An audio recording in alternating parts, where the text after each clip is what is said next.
back, ladies and gentlemen. Welcome to another Geek Culture Congress. I am your host, as always, Luis Speedy Jr. Gonzalez. I'm here with the multifaceted and talented Tarek Lewis. Tarek, what's up? What's going on, everyone? Ready to get this thing going? All right. Happy to be here once more. Yes. Yeah. We have a special guest, ladies and gentlemen.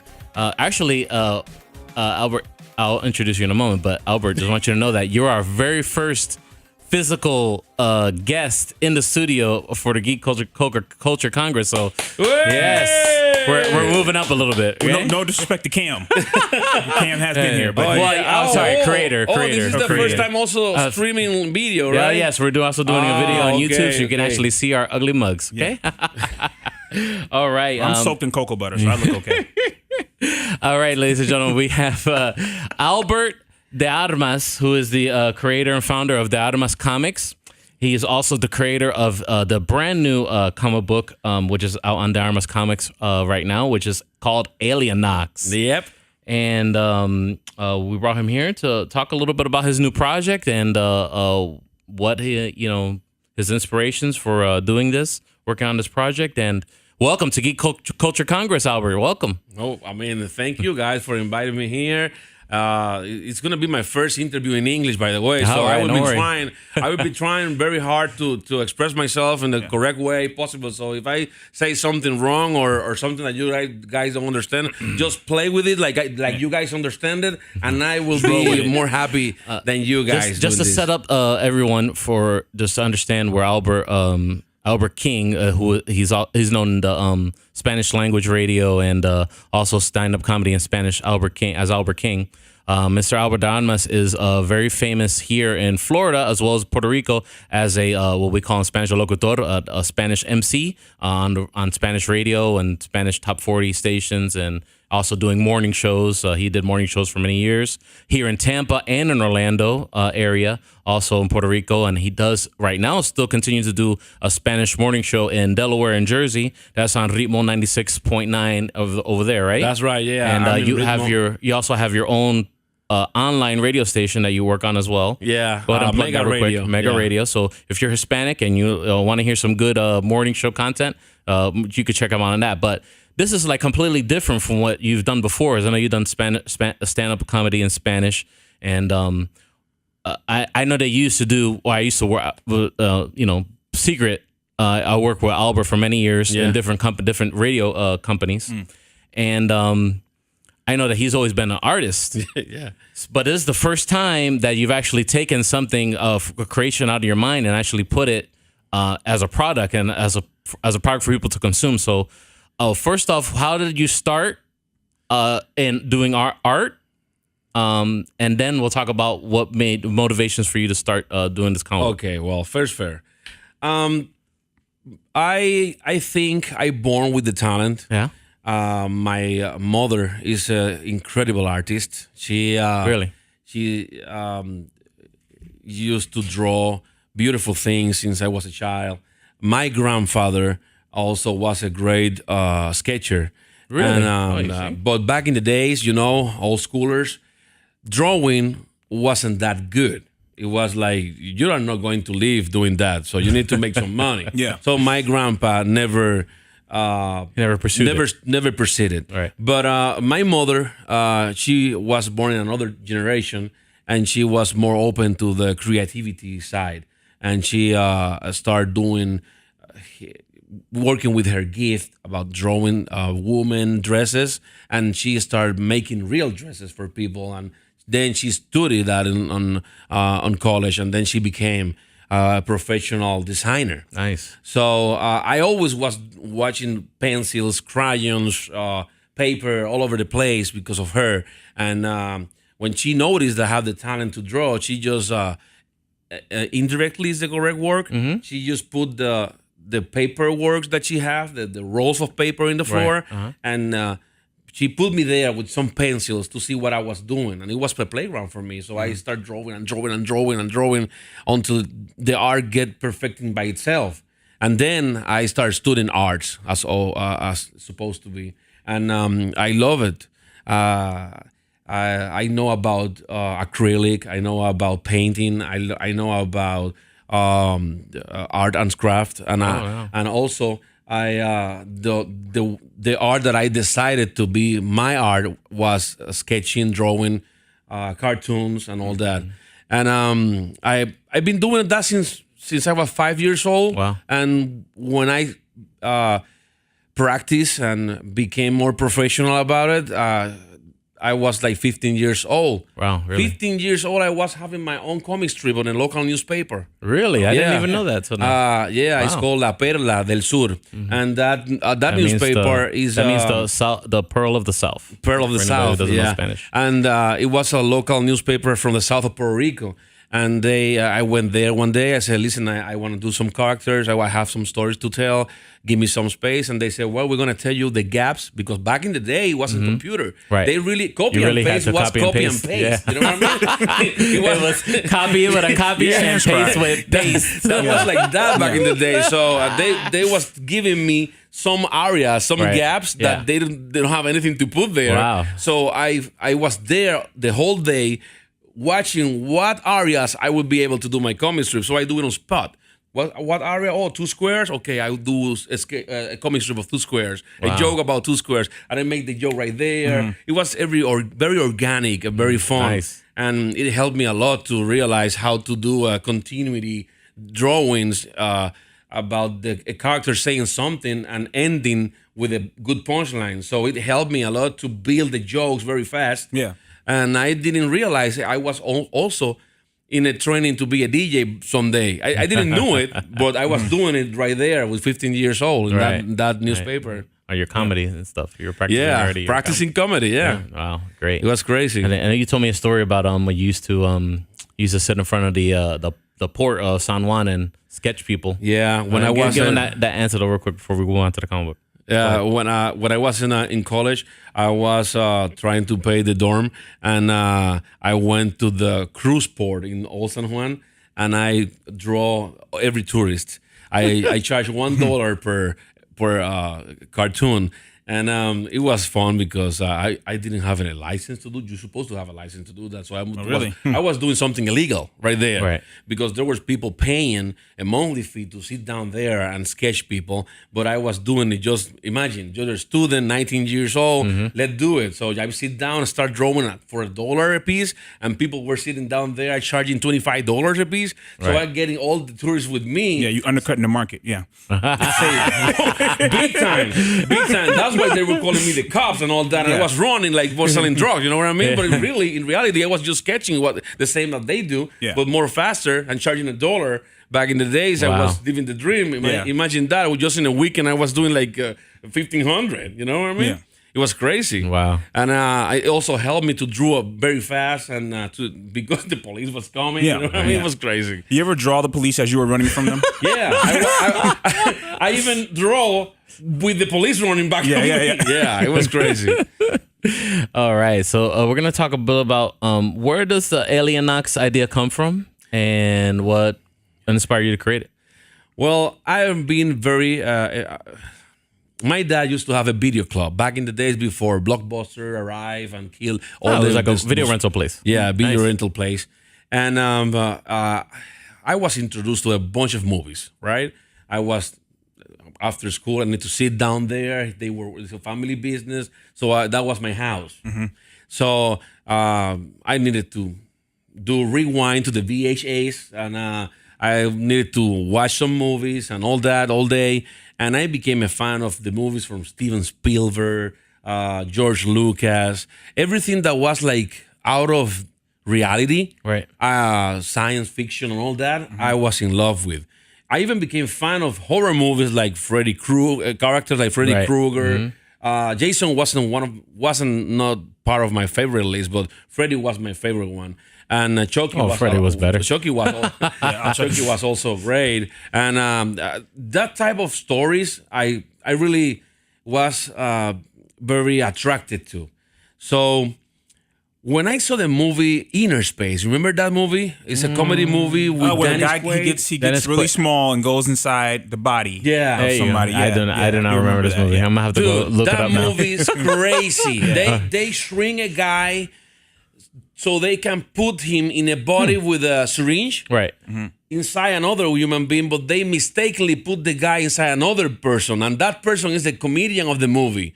That he start hearing the guy because the guy connect in the ears, say like, "Hey, I'm here. I need help. I'm in the wrong body." And I was like, "Oh my." My head explode right there. I said, this was pushing the envelope in so many levels that I fall in love with the idea. And then I realized that wasn't an original idea. I was start like doing my research, and suddenly Horton Hears a Who by Dr. Seuss. That was. It's a big elephant that talk with tiny people in a flower. It's basically the same thing. So I was like, oh man, I want to do something with that involve a superhero or something like that involve the same theme, the same storyline, because it's no superhero doing this. You know what I mean? So I start doing that. And then I realized that I need to know some writer knowledge to start writing a comic book. Right. It's not like that fast. Yeah. So I bought a couple of apps in the computer and for writers. And then from that point on, I start really understanding what story is all about. Because check this out, Speedy. When I opened the application, it says, how many characters? So I have 5, 8, boom, 8 characters. And then who's he, what he does, where he live, boom, boom, boom, boom. A bunch of questions about that characters. So I need to fill out that. So I never thought about where he live, why, how old is he, what he want to do. And I start filling all these to create a story. I was rushing to the story, but this was stopping me right there. Yeah. And then when I said like he have a sister, then what's the sister's name? So everything start like building itself in front of me. Yeah, it's like building blocks. And I was like, oh my God, this is so difficult. This is something that became a challenge for me. Right. And I say, you know what, I'm gonna do it. So they have a timeline, and I need to portray the timeline. And I said, in the timeline, I need to define what happened and what time happened and what he was doing or what was, it's very complicated. Right. And I also fall in love with the process. It took me a while because you had to learn how to do it, right? After I learned what to do, also I need to learn grammar, spelling. My main language is Spanish. It's not English. Right. So I was trying hard. So I find people that help me right away. People that say, hey, it's cool, but you are saying that is so many times. You need to erase all that is. And there's so, so that you need to erase. Just some context stuff. Yeah. So they started like fixing there was co-workers that helped me a lot. That said, give me the script. I will help you. So they helped me. But then again, there was another person that was very into comics and said, now it's well written, but it's not comic well written. Give it to me and I will fix it. So he fixed what another one fixed, and I was having editors. You know what I mean? Working with the whole story. Right. And it was great. The whole process was like 2 years. It took like 2 years to have my story complete. We're talking about 172 pages. Man. Wow. So what we've read in the first issue, because me and Tarek already read it, that's just the surface. The surface. Yeah. Right.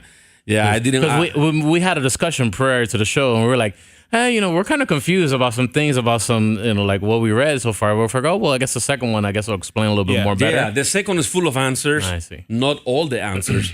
It's a couple of them that will answer the first one.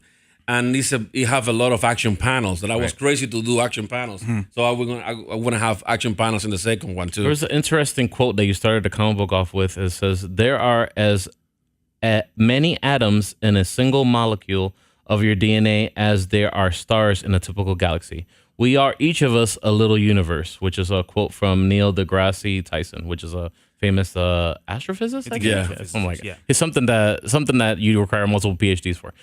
Yeah. Dude, the thing is that when I was writing the story and I was trying to make as real as possible this story, even though it's science fiction, I saw a documentary about this guy, right?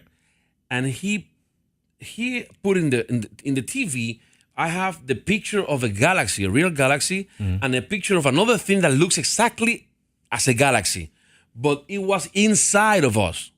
The picture was exactly the same.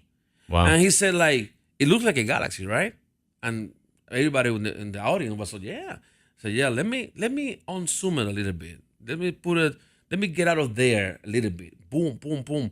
And he was portraying a very microscopic area inside one of the eye bulbs. And he said, well, what if we are living in somebody's eyeball? Because that was the same place when you saw it at first. Yeah. And that blew my mind. It was like, wow. Well, we never gonna know. It's crazy, but it's good enough for the comic. So I brought that to me as a first panel, right? Because it's telling you something's going on.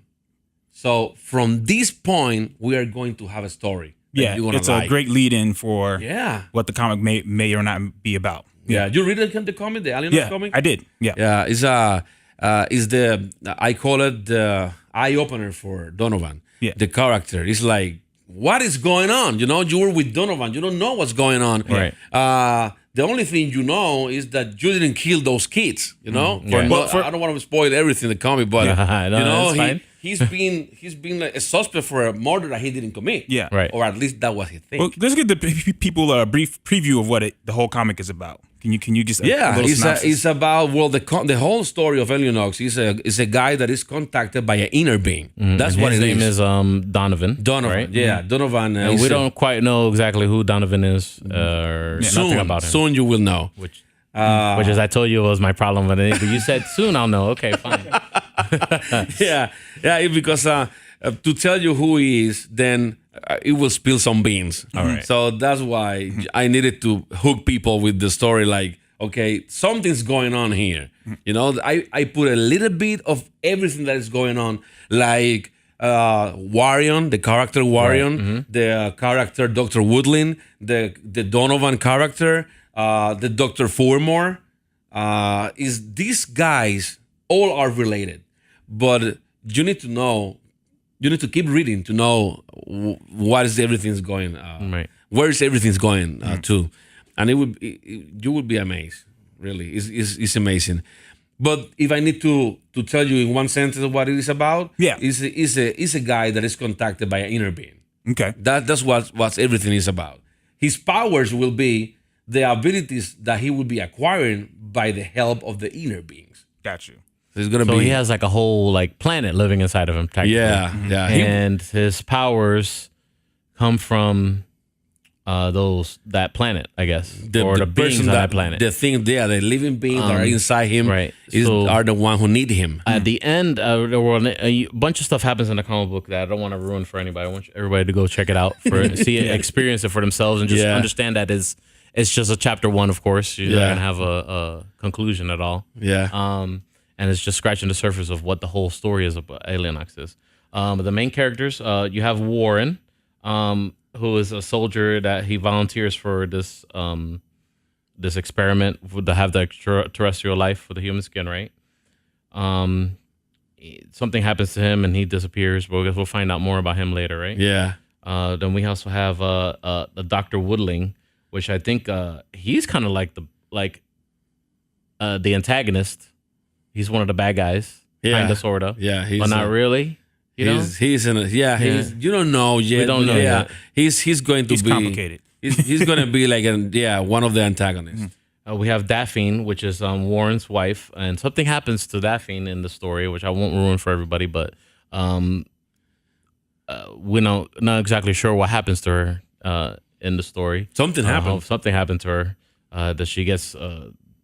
That she's gone, but we to not ruin the whole complete story for you, I won't talk about more about it. You see how hard it is with no spoilers. It is very hard. Of course, Donovan is our main protagonist. Yeah. And we just don't know about Donovan, right, except for what you put here in his little explanation. A lonely traveler with an unknown past with nothing to lose. So you didn't really give us much to go on there. When you got nothing to lose, sky's the limit.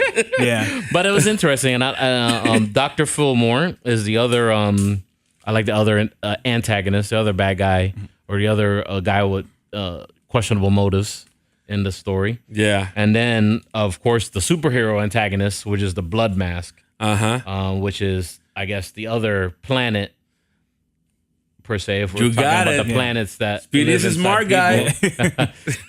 he's the other planet trying to destroy or take over the planet that's living inside of Donovan, I guess. So That's good. That's good. yeah, no, it's very good. The art is very good. I'm actually on the video. This is gonna the put a lot cover of the comic book. Yeah. Right There we here, go. and this is the comic. And can you when you see the cover, is a frustrated Donovan walking, right? Right. And the way I wanted to portray that, you see a shadow there. That's a shadow of something that is coming to him, and it's very interesting and very important to see this cover because it's the more simplistic way to portray the whole situation. He don't know what's going on. Something is going to happen to him, and he really don't understand whatever is taking place in his life right now. And I try to portray that in the front cover because it was the first chapter, it was the first issue, and I don't want to put superheroes in the cover yet. I don't want to. I don't want to do anything that tells you this is gonna be like bad guy versus good guy because it's not. It's more profound. So I needed to put something that tells you what's going on with this guy. You know, what is this? This is a bad guy. Who's this guy? So I need to do something that tell a little bit, but don't tell nothing at the same time. You know what I mean? And I think with different covers that I try, and I ask different people that I know were closer to me, and I think this was the winner for everybody. So, well, now that we know the story, that's the perfect cover for it. And as I'm showing you right in the video, because we're streaming live, or we're not streaming live. It's gonna go on the YouTube channel. Okay, so because I'm streaming live right now. It's gonna go live as soon as I can edit it, and well, at least the audio will go live as soon as I can get it up. This is the comic book, guys. Just get it. DeArmascomic.com. So, tell me more about what was for somebody who wants to make their own comic book per se. The struggle. What advice can you give them? Oh man, I got an idea. I'm an artist. I got somewhat of a framework of a story. You? Man, I'm just giving you an idea. And Okay. how do I start? What? Okay. First of all, you need to be passionate about it. You see, it's easy to say it like I wanna be a policeman. Right. But if you don't really have passion about it, you will not do it. You know, it's like you need to start like asking questions and going to places, and people need to know that you really have something that is going to help you to become a policeman. Well, for the comic book, it's like first if I need to tell an advice for somebody that is want to do their comic books. First, try to pitch the companies if you are just wanted to draw, if you want to be an inker, a penciler, a colorist, you know. First, submit your work to every company. They are open. All of them are open to get the submissions. Really? You can go. You can start with Image Comic if you want to, and they are openly accepting every ideas, Image will be more open to. They seem they take a lot of independent creators. Yeah, but in my research, I find Marvel and DC too. They have their own labels that do that. Yeah, well, the Marvel and DC, they have a lot of paperwork to read because they're like saying like, they don't want to get sued or anything. Like that, right? And also they are like, keep your originals. We are not going to worry about your work. Right. Blah blah blah, and they're most like they have there's that big, so it's gonna be difficult. But they are not saying don't send us anything. They are willing to accept everything.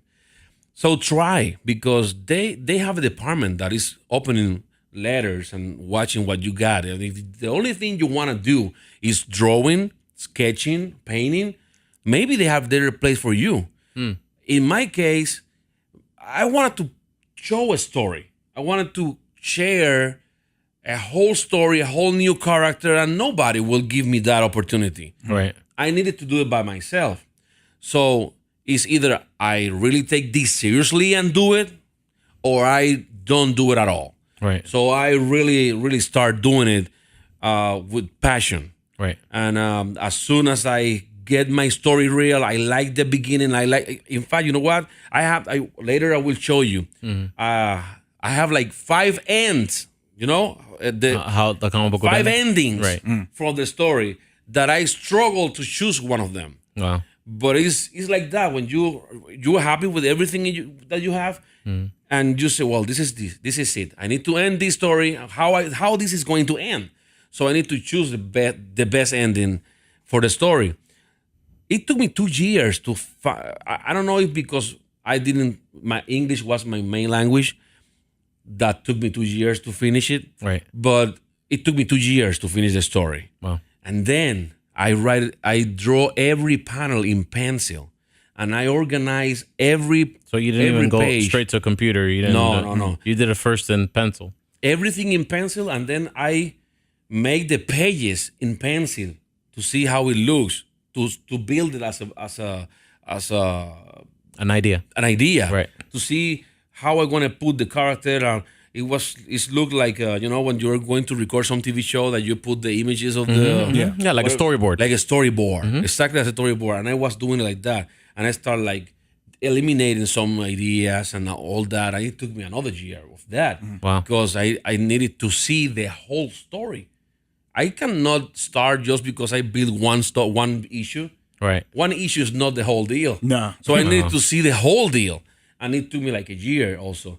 And when I was feeling very ready to do it, Right. then I started doing digitally, Photoshop and Illustrator and whatever. And suddenly, iPad arrived with the pencil, and I bought that, and I find a great apps that helped me to do it way better. Just touching my drawing right there, not using the mouse and trying to trace it or whatever. It became more and more easy for me to digitalize the drawings, and here we are.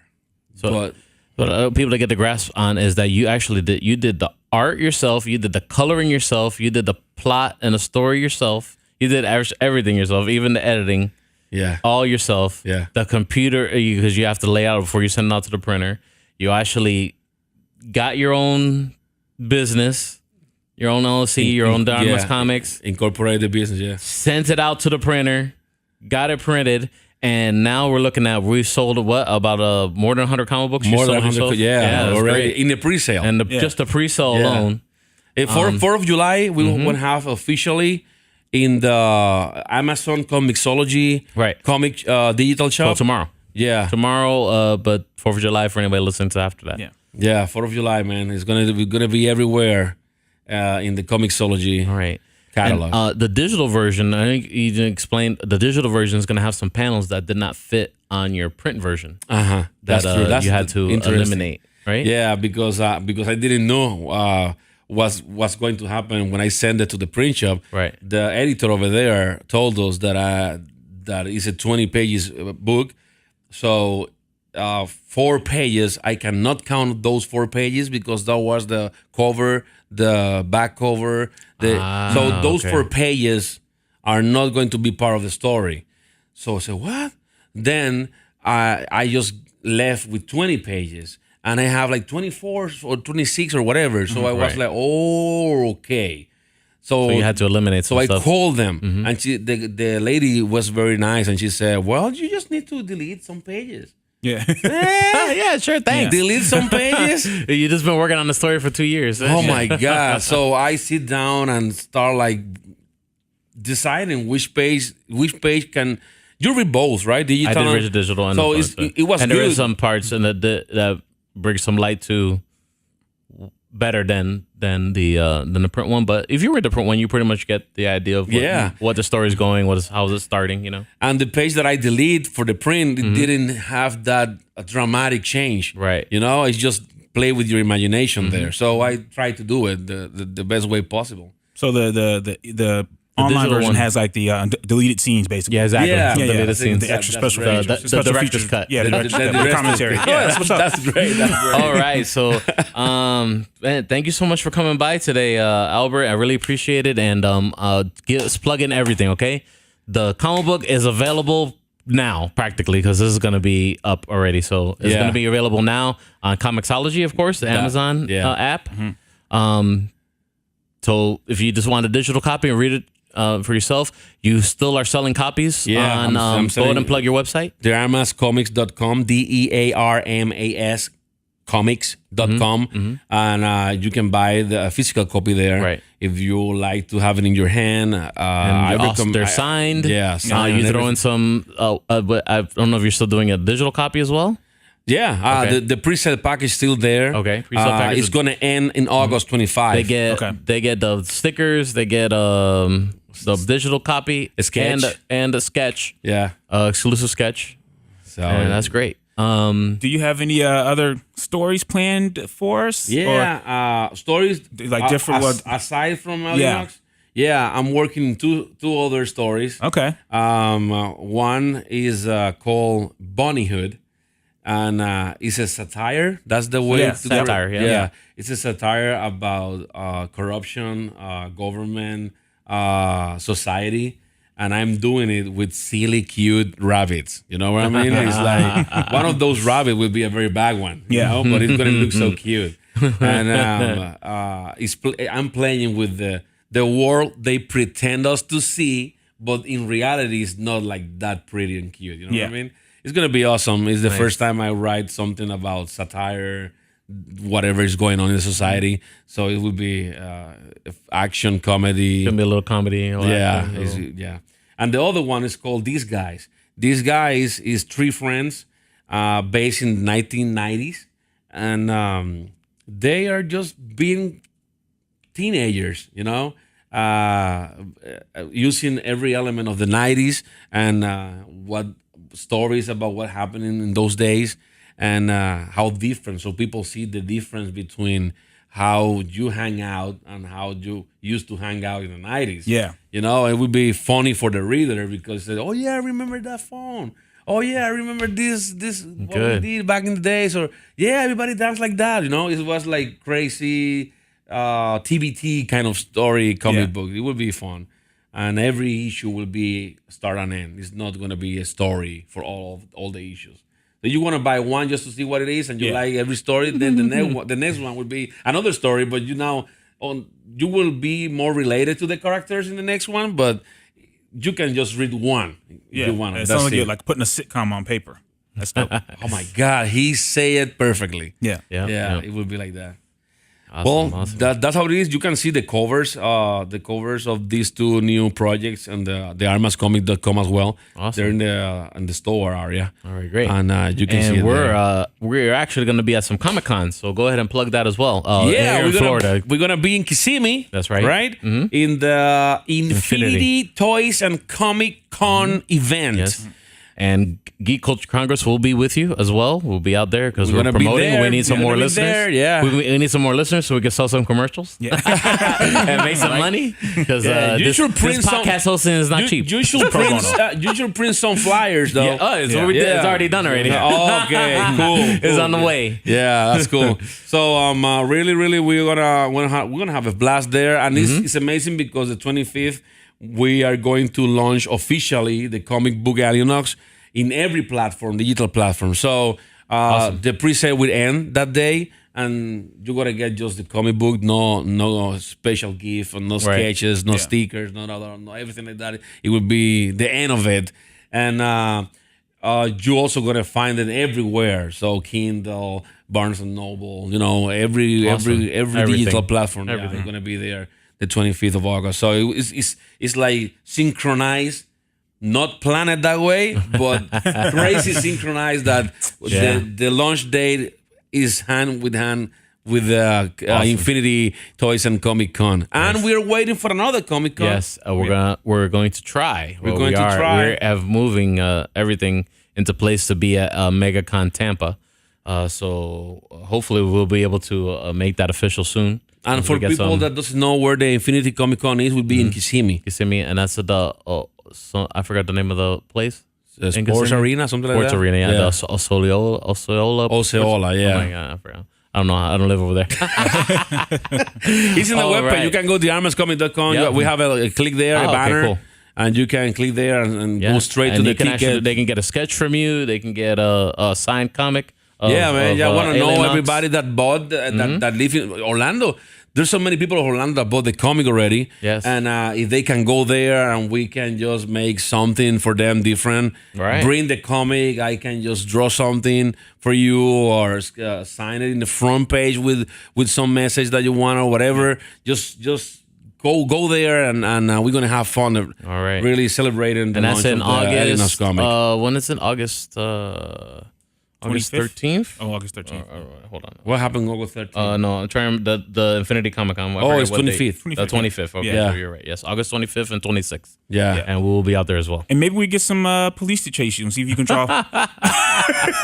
Well, kick it back old school. And the police used to chase you. You know what? We can draw people there, right? We can do that. Sure. I'm open to do some sketches there. Sketches of people right there. Yeah, it would be awesome. So Albert, hang out with us because we're going to talk a little bit shop about some other things happening on, and you could chime in too. Okay. I know you like Marvel stuff like us. Yeah. And you like some Batman. You know. I like Batman too. You're not crazy about Superman, but it's okay. No, Superman. I don't like Superman. We've had these discussions before. Superman is problematic. Yeah. So that's why Batman has all those contingency plans. See? Mm-hmm. He knows already. Yeah. But anyway, so. Of course, Ant-Man and Wasp is coming soon to a movie theater near you, which is we'll finally find out what happens to Ant-Man and after Civil War. Yeah. So any predictions, things you're looking forward to on the movie, Tarek? I'm not. Ant-Man's funny. Yeah. And Ant-Man and Wasp funny. As comedy or funny because they're funny? They're funny as comedy. So I'm not going to predict anything for this. It's going to be at least an entertaining movie. I just think it's going to be an entertaining movie. I'm not. You don't think it's going to be predicting revelations for I'm not predicting any big happened already. It's almost kind of its own universe. So there may be some predictions in there. There you go. There might be some flashbacks. They got Goliath in there. That whole miniature universe is its own universe. Yeah. So they might there might be some flashbacks. There might be some stuff what happened before. Maybe we'll get some Captain Marvel, flashbacks. But I'm not predicting any big tie-ins to give away like Infinity War. What you think, Albert? What are you looking forward to in Ant-Man and the Wasp? Well, I think they're going to try to justify the Wasp in the next Avengers movie.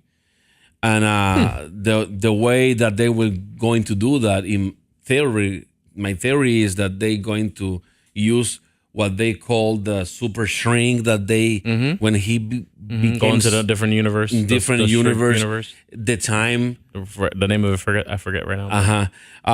The quantum universe, something like that. Quantum universe. Yeah, when he hits that place, right, where time is not the same whatsoever. I think that part will be like side by side with what happened with Thanos. Infinity War, yeah. Yeah, so... interesting theory. See? I think that... I'm waiting to see Albert brought the heat today. Look at that. You want to have on this podcast more often? I'm waiting to see something like that happen. And I'm kind of sad that the trailers portray now the Ant-Man as a dumb guy. He was very cool in the Ant-Man movie because either he was very like naive, right? But he wasn't dumb, right? No, you know. True. And in these movies, like he's dumb and she's the superhero. She's the smart one, and I didn't like that chemistry. I don't know how it will look or portrayed in the movie. It's kind of the way my wife treats me at home. So hit home for a lot of people. It's the story of every husband. I have personal stakes at the movie, probably. You know. Let's see. Let's see because the way they doing it in the trailer is like he's gonna be the dumb. We'll see. Let's see. We'll see. I'm looking forward to it. I'm sure it'll be a good time in the movies. I want to enjoy it. And the last thing we'll talk about today is actually we talked about our last podcast at the end that Batman and Catwoman comic book came out, the marriage comic book. Okay. But spoiler alert. You read it already? No, I didn't read it already, but I read the spoiler already because I haven't spent my money, and I'm glad I didn't because guess what? Catwoman left Batman at the altar. What do you think about that, Terry? That's a spoiler. I mean, that's kind of in a cat's nature, right? You ever call one? They don't come. They do what they want to do.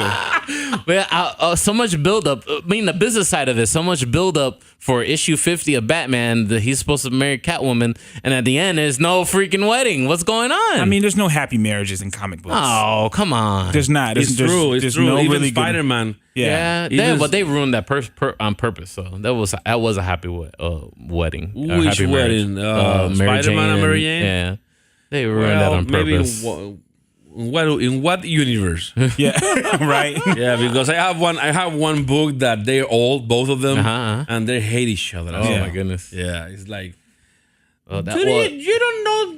Somebody maybe get killed outside the street. Just go. I want to be alone, damn it. It's like that. So it's like crazy for poor Spidey. Speaking about Spider-Man and other universes, we also have the sequel to Spider-Verse coming out in the comic book, Marvel comic books, which is called Spider-Geddon. Yeah. So apparently, if you've already read Spider-Verse, spoiler alert, the vampires that eat spiders, spider totems, or the spider powered people from different universes somehow get out wherever they're trapped at, and they come for revenge. Apparently, that's comic book. It wouldn't be cool. That's coming soon. Do that looks like it's going to be very cool. you ever read the comic book Monster Unleashed? Monster Unleashed? No.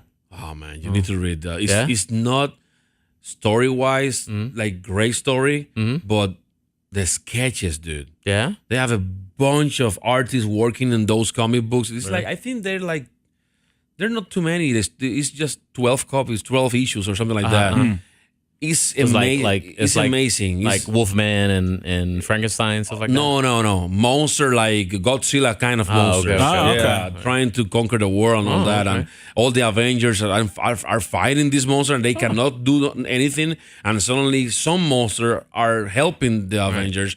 And when they try to figure out what's going on, they find that this is a kid that every monster he drew on a notebook, it became real. It's amazing that it's a Marvel. I think I might have read something like that before. Yeah. Now you it's called Monster Unleashed. You're going to love it because it's colorful. The drawings are amazing. Wow. And it's very, very entertaining. Very entertaining. Cool. Well, thank you so much, Albert, for being part of Geek Culture Congress today. It's over. We wish you, that's it. My God. We wish you a bunch of success with the book. And and that's it for us for today, Geek Culture Congress. We sign off, Tarek. You want to let them know you got anything going on in your world, your universe? I just follow me on the socials on Instagram and Twitter and Facebook, and my YouTube page is up. Go there, check out some videos. All right, awesome. Oh, my. Go ahead and drop plug in everything again, Albert. Let's remind everybody about the comic book with everything that's available. The pre-sale of Alienox is going on right now. It's going to end August 25th. So go ahead now and take advantage of this opportunity. Alienox will be at your door with an original sketch, signed with original stickers, and a link for a digital copy with never before seen panels that is not included in the final print of the paperback issue. So go ahead and go to DeArmasComics.com. DeArmas is spelled like DEARMAS comics.com, and just go ahead and click with the pre-sale button and you're gonna have a lot of stuff and have a lot of fun reading this crazy story about a guy contacted from alien race inside some him. Alien that live inside him. So drop your socials. The official page for DeArmas Comics is on Facebook. You can go like that right now as well. Facebook.com/DeArmas Comics. The same for Instagram. The same for Twitter. The same for YouTube also. I managed to do everything DeArmas Comics, so it won't be that complicated. And everybody just go there and find it. And if they want to follow you personally, of course, they might see a bunch of stuff in Spanish, but it's okay. Yeah, it's gonna be full of Spanish stuff, but I would really appreciate if you follow also in Instagram, Twitter, at Albert King, ALBERTKINNG. Two N's in King. And in Facebook, also search for Albert King, and you're gonna find me there. So I have a public page and a personal page. If you look good, I will accept you right away. All right. Of course, follow us, Geek Culture Congress on Facebook, Instagram. Follow me, my nocturnal life as a DJ. Follow me as DJ Speedy Jr on all the socials. And that's it for Geek Culture Congress today. Thank you, ladies and gentlemen. Have a good one. And hopefully next week we'll be back with Joey Franchise and some more theories, and us talk about some Ant-Man and Wasp and what we saw, and everything else happening in Geek World. Until next time, same bad channel. Have a good one, guys.